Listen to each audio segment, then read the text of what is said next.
And it's 7 p.m.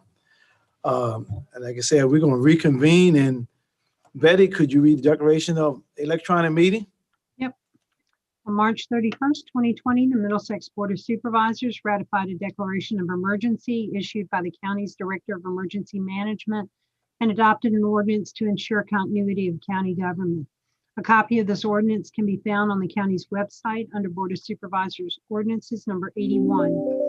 These procedures include the ability for the Board of Supervisors and other county public entities to conduct electronic meetings. Information on how to access these meetings by video and telephone is posted on the county website. This ordinance was extended on May 5th, 2020, and again on November 4th, 2020. The provisions of the ordinance and electronic meetings is in effect for a period of 6 months, unless amended, rescinded, or readopted by the Board of Supervisors. An audio recording is being made of the meeting, which will be linked from the county's website. Notice of the meetings, along with access information, has been posted on the county's website and at the front of the historic courthouse. An electronic meeting link was also sent to those persons that have asked to be part of the board's agenda list. As each person joins the meeting, the public audio will be muted to avoid background noise, and the board and staff audio will be open. If a meeting calls for public comment, the chairman will announce that the meeting is open for comments and public lines will be unmuted. Those with an audio connection should use *9, which will notify the moderator that you wish to comment. To unmute your own phone, you should use *6. Those with video capability are to use the raise hand feature to be recognized by the chair. Each person will be given 3 minutes to speak, and each speaker must identify themselves when speaking. All votes will be by roll call and recorded in the minutes. Board members who leave the meeting or arrive must verbally note their attendance. If all board members are not joined by video, a roll call will be made every 2 hours to confirm a quorum. All right. Any questions about this process to any board members? If not, the purpose of this meeting is our night public hearing meeting. At this time, Betty, roll call. Mr. Kimbrough? Here. Mr. Mansfield? Is muted. Unmute your mic, Pete. Here. Mr. Coons? Here. Mr. Williams? Here. Mr. Jesse? Here. All right, everyone's present. Okay, at this time, we're gonna have line item A, VDOT secondary 6-year plan. Who do we have on that? Is that's gonna be who now? Joyce there's is here Joyce. again. Good evening. Okay, I guess I'll get started and go ahead and give you an overview of why we are having our public hearing tonight so that everybody's on board with what we're doing. So good evening. My name is Joyce McGowan. I'm with the Virginia Department of Transportation. The Code of Virginia, section 33.2-331 requires that the County Board of Supervisors, in conjunction with the Department of Transportation, formulate a secondary 6-year improvement plan and a priority list for the secondary improvement budget. This public hearing is being conducted for the fiscal year 2022 through 2027 plan and for the fiscal year 2022. I don't know if, do you have the plan in front of you, or would you, I can present it on the screen, but I'll go through the plan. The plan is, excuse me, again, 6 years, and the amount that you're approving tonight would be for the fiscal year 2022 in the resolution. The yearly amount budgeted for the plan is $30,168 for each year in the plan. That totals $181,008 that is available to spend over the next 6 years. As a reminder, there was no hearing last year on the 6-year plan. Therefore, the 6-year plan remains unchanged from 2019. There was action approved by the legislator to allow the 2019 approval to be extended for another year due to the pandemic. So tonight we'll discuss the current plan and accept comments on the plan from the public. So a quick overview for you for the plan. On the unpaved roads section, you do still have a line item that has $0 because there is a formula that puts money toward counties that have unpaved roads that have over 50 cars a day. And for you, you don't have any, which is a good thing. So there are no state maintained roads in the county. That line item does show as 0. But on the plan, you do have those telefees. Also in the plan, the county has $224,062 in previous funds that have been transferred into the plan over the previous fiscal years. The county, again, is tasked with setting priorities for projects for the plan. So it'll be important to identify projects over the next year to add to that priority list for consideration in future years. So the combined total available to spend over the 6 years would be the $224,000 that you have in the bank with $181,000 that you will have over the next 6 years. Excuse me. So that's about $405,000.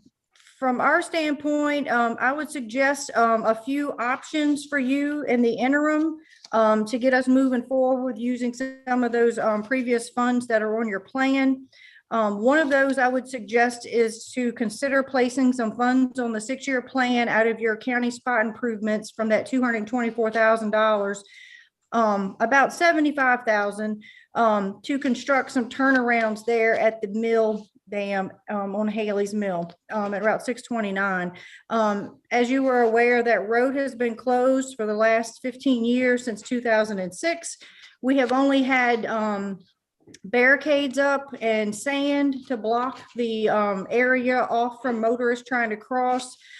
We recently received concern that the GPS wasn't correct and people were still trying to go through. We fixed that mapping, and in doing so, we added additional signage and upgraded the detour so that people would know not to go that way. So at this point, we do and have recommended over several years in the past that we construct some type of turnaround on each end so that when people go down, they have a place to turn around. They're currently using citizens' driveways and things like that. So I think it would be appropriate for you to create a project to get that done. We presented the board years ago with a plan for cul-de-sacs on either side, and I can get those to you if you'd like to see those, if you want to consider.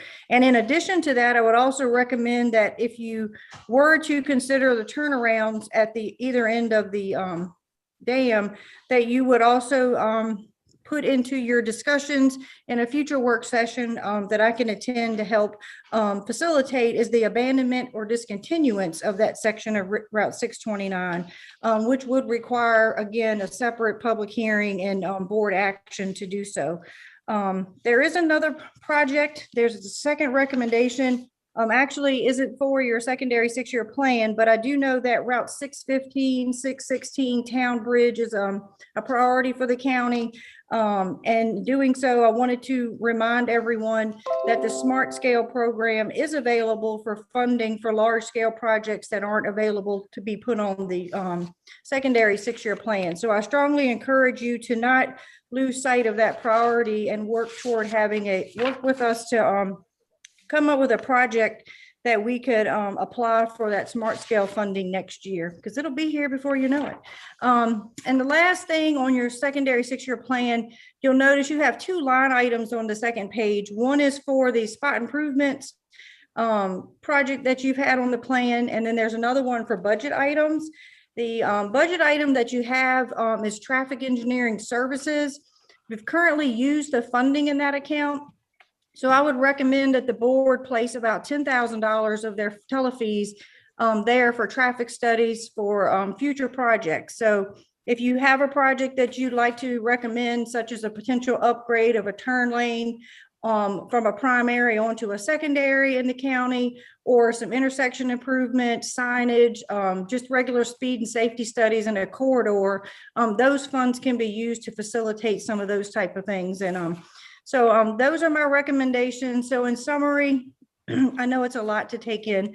I would suggest the $75,000 for the turnaround and $10,000 be placed in the traffic engineering cost center, as we call it, the budget item for studies and things like that. And keep in mind for the board and the public, when the public hearing opens for comments, that these the secondary 6-year plan is only for improvements and new construction. It doesn't include maintenance work, potholes, ditching, snow removal, repaving roads, and things of that nature. So at this time, I'm available to discuss, or if you have any questions or concerns before you open the hearing to the public, and I'll be available after as well. Thank you. Right. All right, it's up to the board members. We can either open public hearing for the public, or if there are any questions now, we can do either way.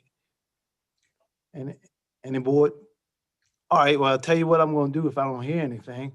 What I like to do, I'll just go open up to the public, and then we'll close, and then we'll ask you for some questions, okay?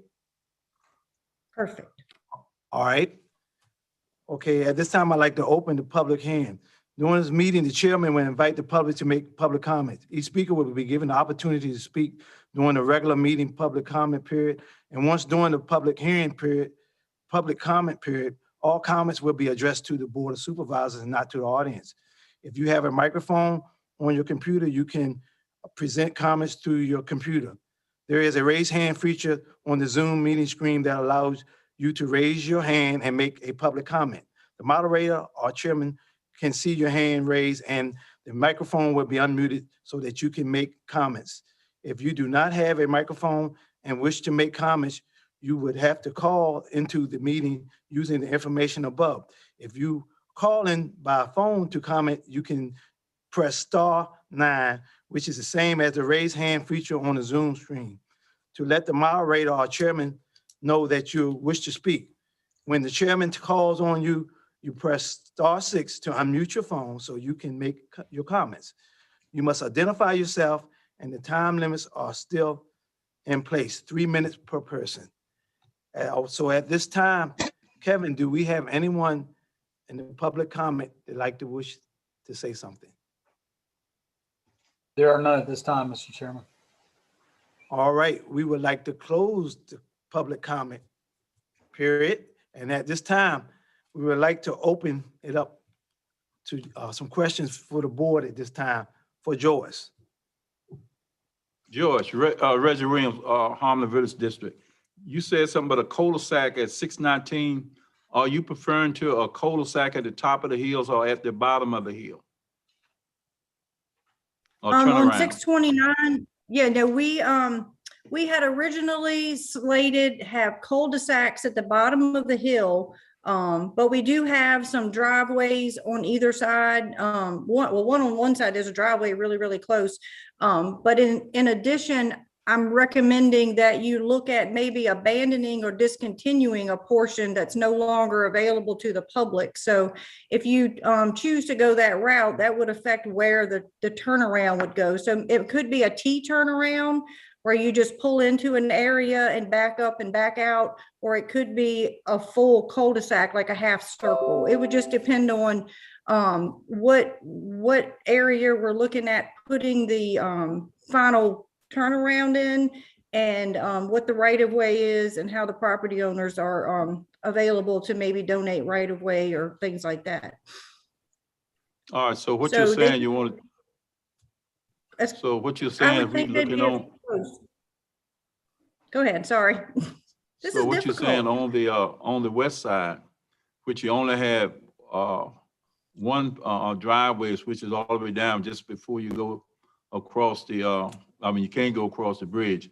Are we talking about making a cul-de-sac there? Or are we gonna do it at the top of the hill, which is development going back, and in which you already got, right much space to turn around in?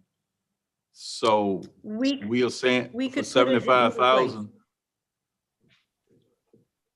For 75,000, we're gonna turn around at the top of the hill and allow the residents who have homes down the bottom of the hill be the one that go down to the bottom of the hill in the driveway.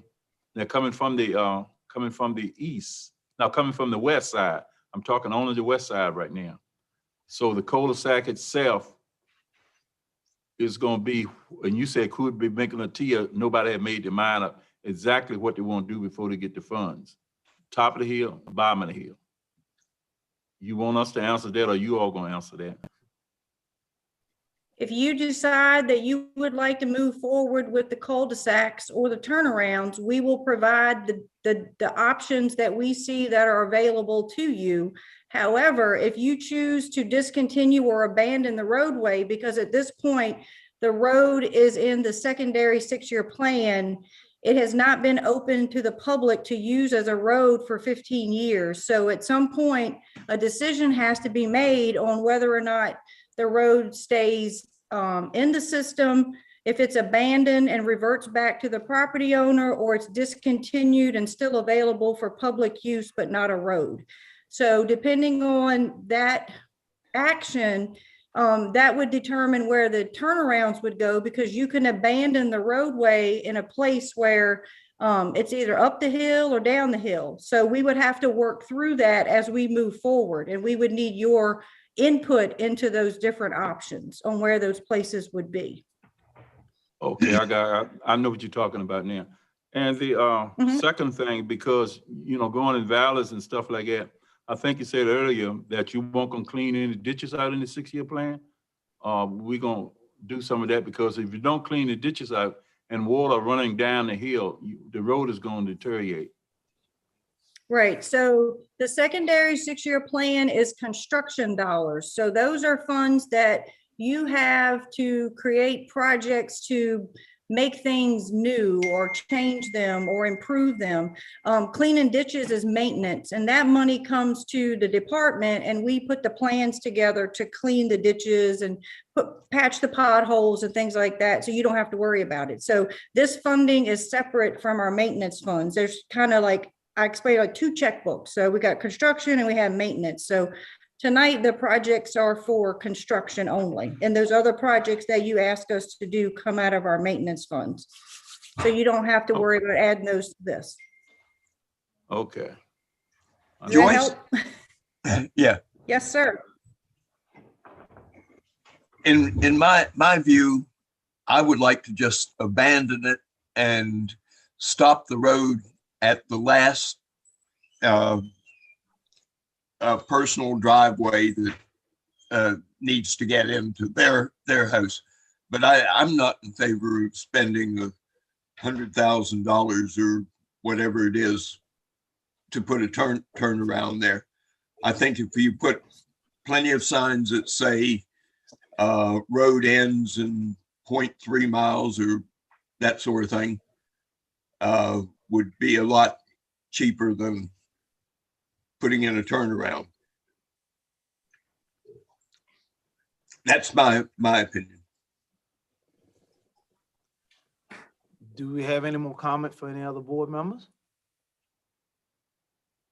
Well, if not, like I said, I'm going, looking at this, Joyce, I understand that you abandoned it, and then when you abandoned that road, whose ownership is that? That goes to, I guess, whoever owns the dam, right? Who does the In this ownership go to? case, Once it is Go yeah, ahead. in this case, route, it depends on the type of right of way that's there. So since we did not purchase the land for an outright project, it's called a prescriptive easement. There's a 30-foot easement that gives VDOT the right to maintain the road. And that 30-foot easement sits on top of the dam. And if you abandon the road, then our right to maintain it goes away, and then the property reverts back to whoever owns it underneath. If you discontinue the road, then VDOT no longer has an obligation to maintain the road. However, it does remain a public right of way. It just doesn't have VDOT's easement on top of it for maintenance. So there's 2 options there. And either one that you choose, you're going to have a public hearing on. And I would just kind of think that most people may ask for, once the road becomes, 2 segments, you probably need to have a proper place for people to maneuver to get in and out or turn around and not depend on existing entrances and things like that that aren't part of our right of way to maintain. That could be a problem in the future. So that's why I was recommending doing both of them at the same time. And we may not spend that much money, but it's just an earmark. You have $225,000 in previous funds that had been accumulating over the years. So we need to start identifying ways to use that money. So that was just one of those recommendations, because it may come up when you do your public hearing. Right, because definitely we have to have a public hearing, like you say, on that. And then also the $10,000 that you were talking about, that's for traffic study and engineering? Yes, For what? as you For move what? forward to identify projects, it sits in this fund. So if a board member asks for a safety study or a review of an intersection that, will require some type of effort through our consultant to whoever, or if you're looking, saying, we'd like to look at these couple of priorities, this money allows us to do the studies to give you back the type of responses you're looking for like what type of project would fix this issue, or is this corridor need this type of upgrades and things like that. So historically, money has been put in that fund. We haven't put money in that fund for many years, and now I think we've used it. It's like 20-some thousand dollars that was in it over the years. So I was just recommending that you keep some money in that fund for those type of things, so that if you come up with a project where you'd like to add a turn lane somewhere from the primary onto the secondary, or make additional work for some of your other projects not VDOT funded, that you need some upgrades on the roads in the future, that money's there for our folks to take care of, giving you back some studies and engineering and things like that. So it's kind of a high level budget that's kind of there. If you ask for something, we'll have a place to charge to get the work done. Then it gives you a product back. Right. Now, could you clarify the smart plan funding for 615 and 616? Yes. Back in 2012, the Commonwealth changed the way that projects are funded. Previously, you would go to a board meeting, or we'd get together like this, and there'd be money in your plan, and you could decide that you'd like to have this project, you'd put it on the plan, or you would petition the Commonwealth Transportation Board to fund a project in your locality. That changed, and over the next couple of years, we now have an application process.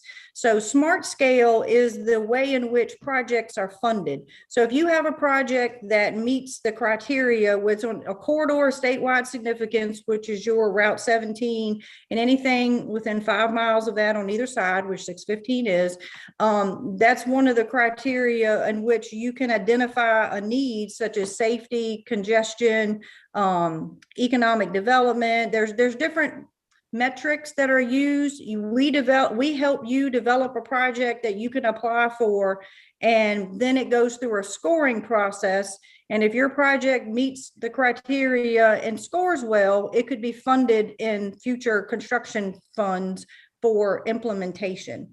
So the funds don't flow through the secondary 6-year plan like they used to, like when we did 630 and Stampers Bay. They now funnel through Smart Scale. So some things are intersection improvements on the primary in your county. The park and ride there at Hartfield, I know we've had some conversations about that. That's eligible for upgrades because it deals with congestion mitigation and ride sharing and things like that. Definitely the corridor into Urbana and your other areas that you designate as your growth areas and things like that. So that whole program is there. We're going to have a kickoff meeting in May. I just got an email tonight, so we'll be reaching out to the localities for the getting together for meetings. And I think the PDC is going to help with some of that, facilitating that this year. But you can apply every other year, and we help you put together those applications based on your priorities and kind of help vet through them. And they're pre-screened. So if they don't meet the criteria, we know early on, and then we can regroup and try something else. So it's been out for, I think this will be our 5th round. So I encourage you to apply. And that will not come out of our 6-year plan funding of that $225,000. That will not come out of that, right? No, sir, because you don't Okay. have any match to it.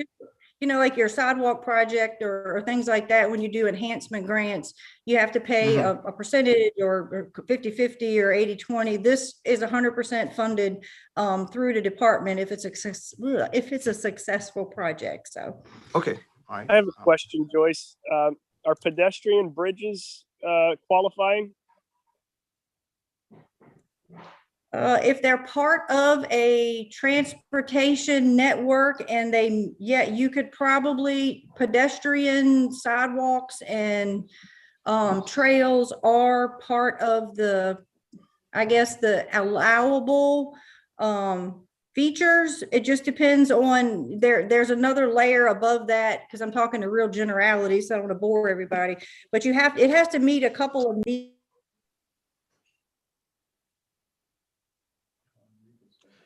Joyce, you muted yourself. Joyce, somehow you muted yourself. Did it really? Where'd I leave you off, John? I I don't know. I kind of went back to high school and I thought girls stopped talking to me. No, I'm not like that. No, but if it meets a need in the Virginia's transportation plan, it's called VTrans, and it is on our network or it serves the network in some kind of way, if you come up with something, we can tell you if we think it'll screen in. The sky's the limit. Yeah, I would also Don't be shy. I would also just add that if there is an opportunity to look at the park and ride in Hartfield for such an enhancement, I definitely want to be supportive of that and participate in any way we can. A lot of our folks use that, and it could use a little bit of help. Definitely. All right, do we have any other board members have any question? Speak now or forever hold your peace. And always call me later. It's okay. Right. Right. Matt Walker. Where's Matt? Yes, sir. I'm just making sure I can hear you. I'm Hey, right there, taking it all in. Yeah. Oh yeah. Right. So we need to make a decision on a public hearing on this and what direction we need to go, right? My understanding, right? That's correct. Okay. And the board has to make a decision, I guess with this turnaround. And this, I need some help from the board. I want to hear some input from the other board members now. Joyce had gone over a lot of things here, and I just want to hear some information from other board members at this time. I'll be brief. I think the turnaround at both sides of Healy Pond, it signals us not seriously looking at repairing it. And I think we've given it the 15 years that it deserved to really try to figure out a way. And I think it's appropriate for those homeowners that, the added signage is already good, but nobody likes people turning around in their driveways in the country that I'm aware of. So I think it's a good project and we should study it and spend the engineering and do it right. So it's my understanding we're not deciding what we're going to do. We're just, if we accept Joyce's recommendations, we're just saying we're going to assume probably spend $75,000 on turnaround, $10,000 we'll reserve for engineering projects, and that's all of your recommendation at this time. Is that right? And I'm thinking Yes. all this have to go to Joyce? public hearing too, right? Before that decision, don't we? You're, not to interrupt, I know that y'all's, but the public hearing tonight to establish any priorities that you want on the plan, like the allocating the money for engineering and saying that you'd like for us to pursue, giving you a sketch on the cul-de-sacs can be done tonight, but if you want to abandon or discontinue, we would have to establish a public hearing and the limits of where that would be and advertise it and stuff for you. Yeah. Later. That's a separate thing. Yeah. And the big question is abandon or discontinue, right? It's a difference in the two, right? Yes, and you don't have to If you decide abandon that it or you tonight. discontinue. Right, and we can discuss that later. I can send the board the definitions and the board manual and how it affects the right of way, so you have time to think about it. It doesn't have to be decided tonight. Yeah, there's posting requirements too, I believe, that we have to post properties along the road to make sure that they're physically posted. We did this I guess it's been about 8 years ago when we looked at Regent Point, if my memory serves. Okay. Yeah, we don't have to post the individual properties, but we have to place a public notice in the newspaper and things like that. There's a code section that addresses it. I'll send it for everyone and we can discuss it at another meeting if you'd like to go into more detail. Mhm. Yeah, I know keeping the road open or potentially fixing the bridge was important to some members of our farming community. But then I think what has happened is over the years, people in those neighborhoods and that live along the pond have gotten quite accustomed to having it not be a public road and kind of like the tranquility without all the through traffic. So we may get some public comment on it, but I kind of agree. I think it's time we make a decision one way or the other. It's not very likely we're ever going to have the money to be able to repair that bridge or build a bridge and open up that road. The last discussion on the matter, if my memory serves, discussed possibly working with an adjoining property owner on an alternate route around the north side of the pond potentially. But that's a fairly large project in and of its own right. Right. Okay, then I guess it's at this time, I guess we're gonna need a motion for a VDOT to go ahead with the I guess the studies and stuff for the turnaround. Is that what we need a motion on at this time? I think that's a question. I think the matter before the board now is the 6-year plan, correct, Joyce? So Right. it's not just a turnaround, it's the Yes, and yeah, and the two things you discussed was, I think Lud brought it up, was the $10,000 for engineering and the cul-de-sacs. So if you approve those two, you would just tonight just add that into the resolution, the two things you want to add as your priorities, and that's all you have to do tonight.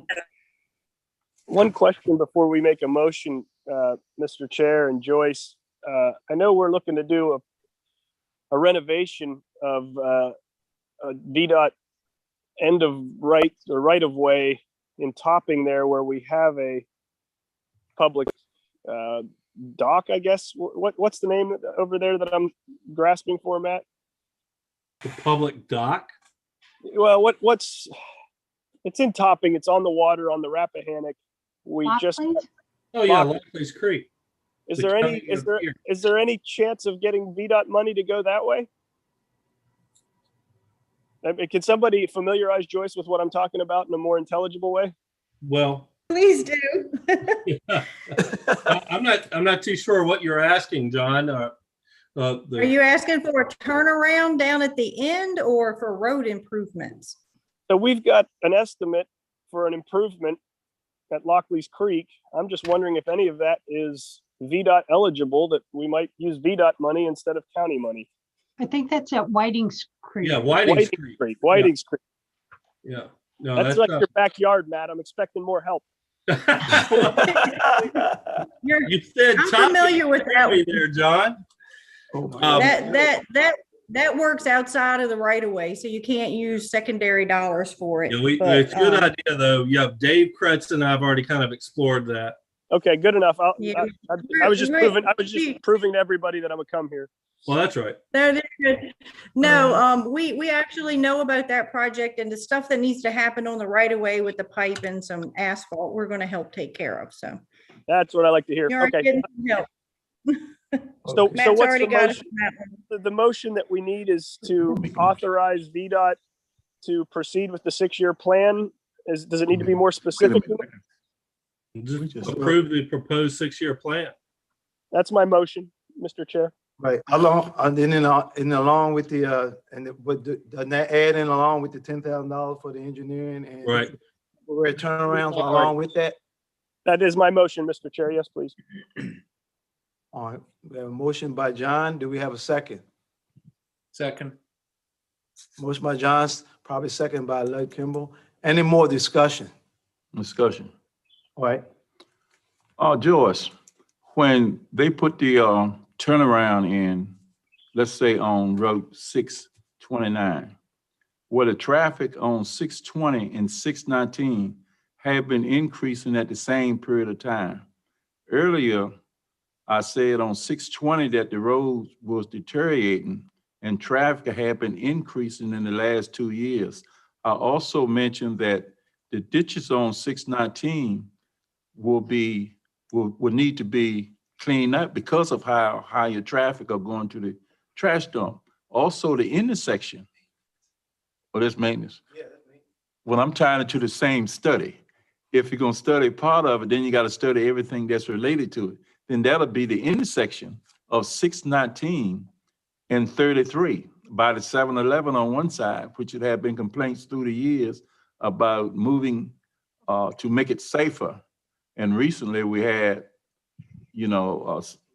somebody came loose and cut some of the bushes down, but it had been accidents happening there. So what I'm saying, in your study, could we, study the other things that's have happened so we can be safer as far as traffic and highway going through the same section?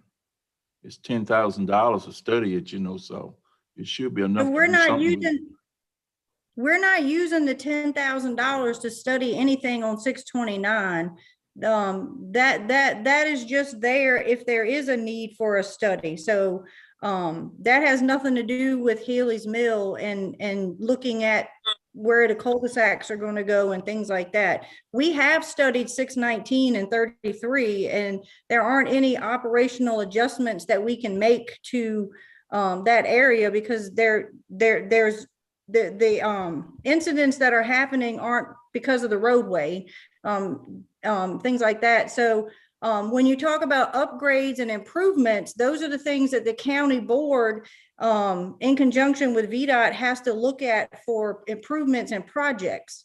And then looking at ways to see if there is a project that could be out there available because of what's going on that the road improvement could prevent.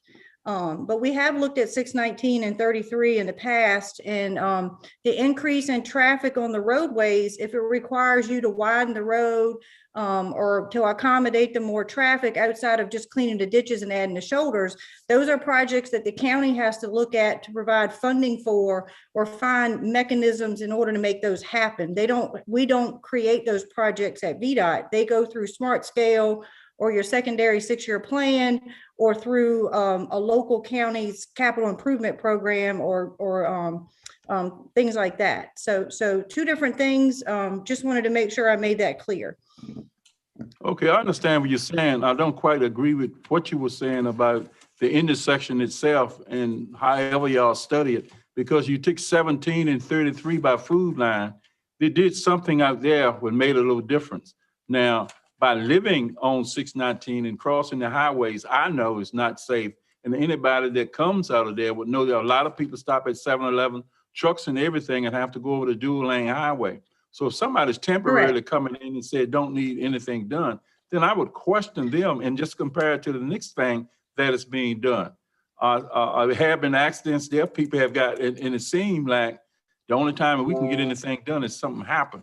And I'm just going by what the people that live in that area says, how they feel. The older generation got to come across, and it might be a little bit further, fetch off to what I'm talking about. I personally feel something needs to be done at that intersection.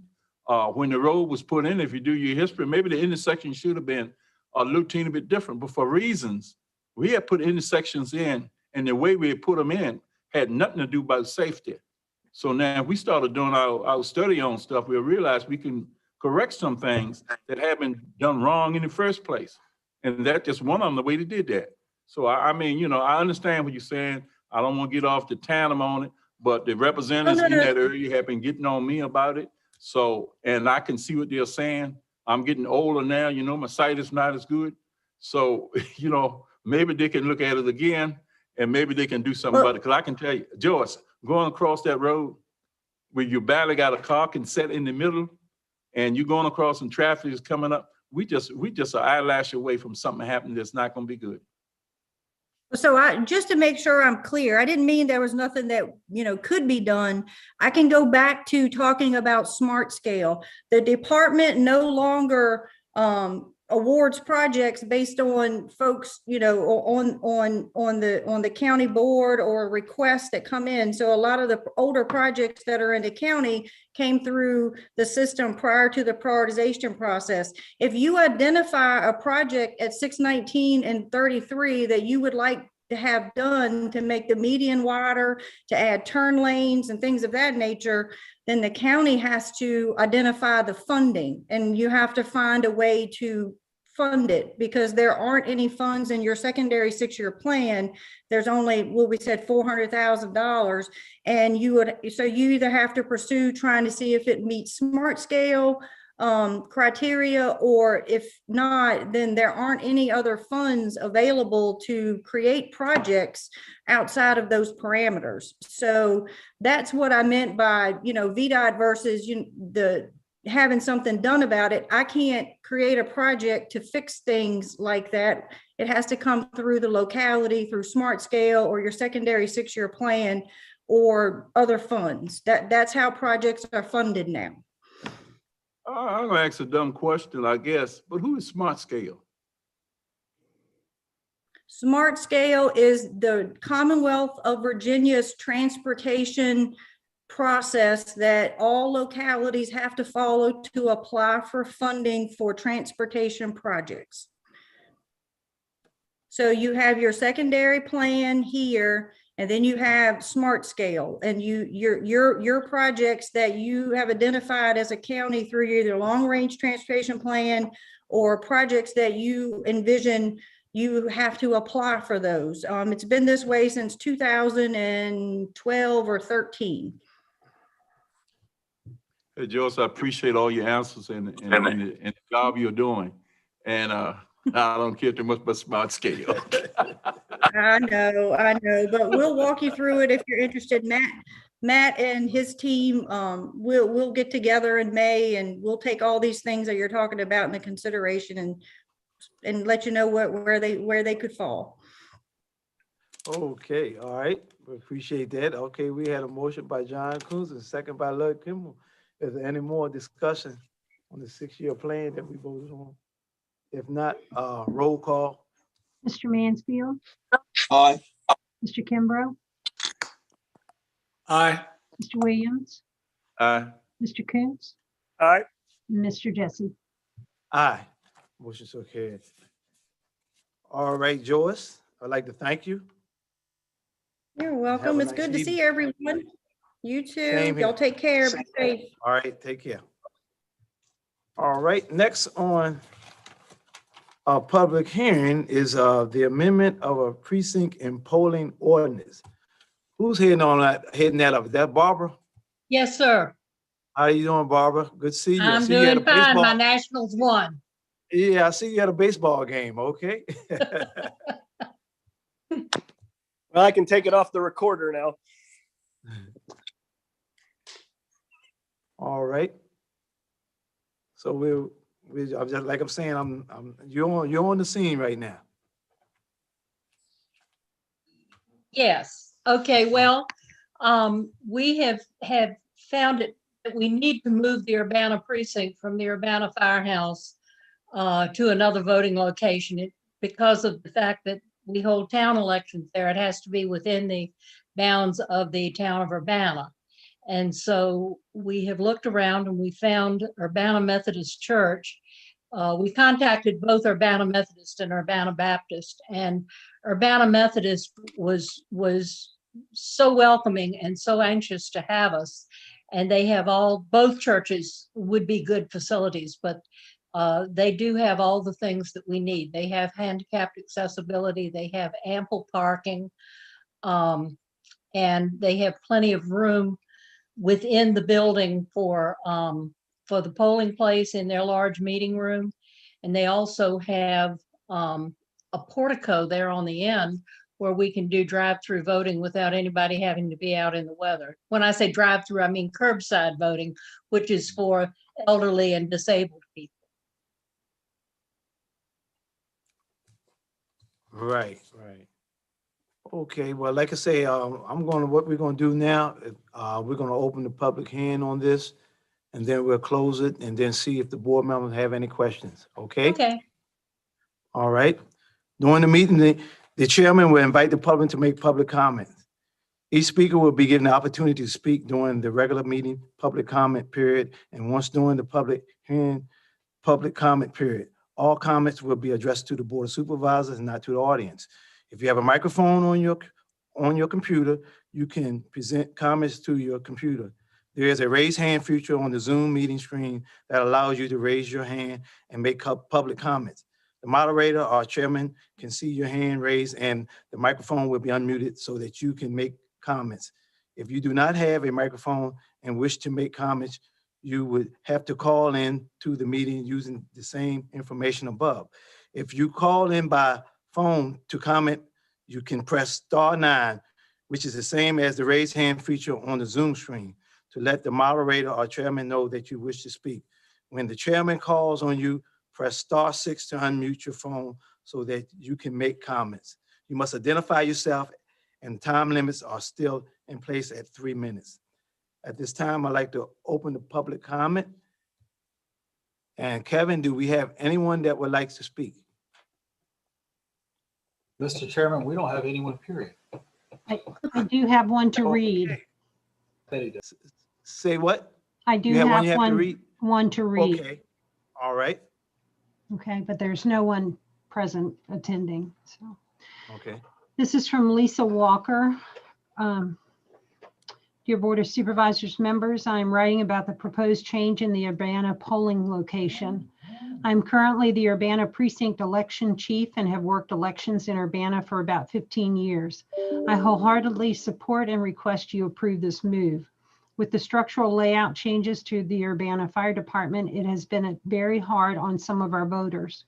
While we offer curbside voting that some voters take advantage of, most voters want to come inside to vote.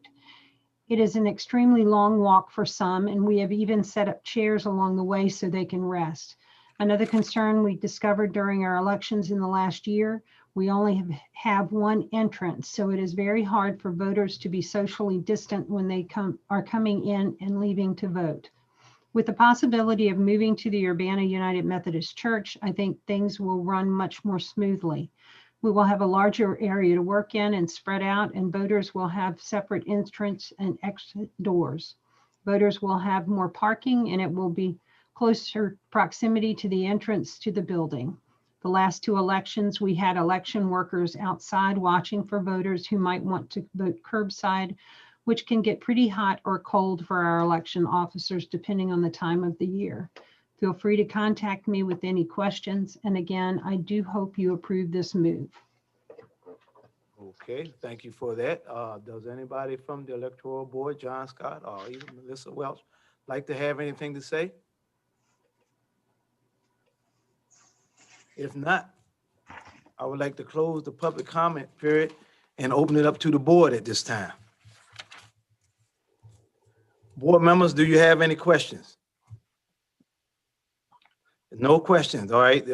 Do we have a motion to approve the amendment of changing the precinct ordinance that I'll tell you what I do to the Urbana Methodist Church, or what I do, I'll just go ahead and read it.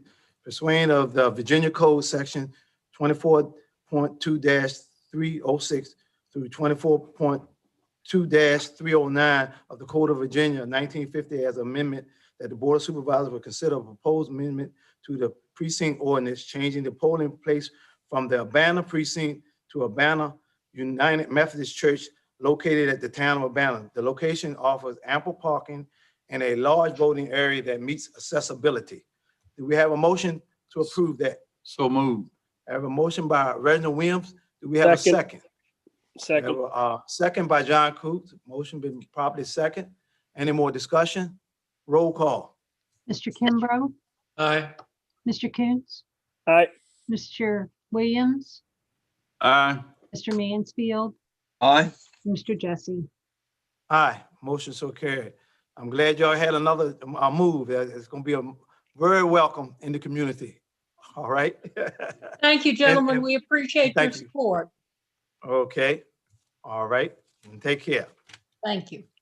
All right, next we have public comment again. There's no one.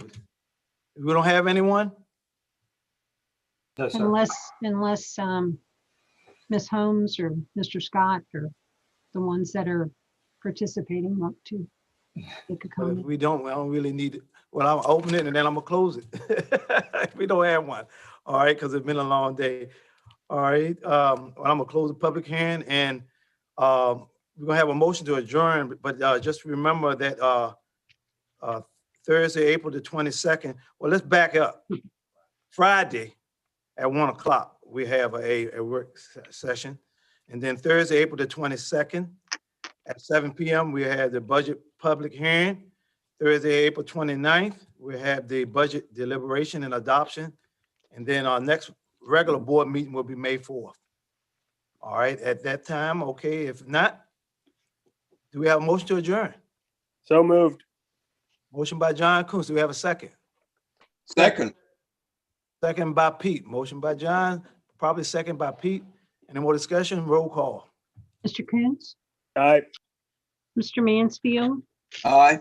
Mr. Williams, Aye.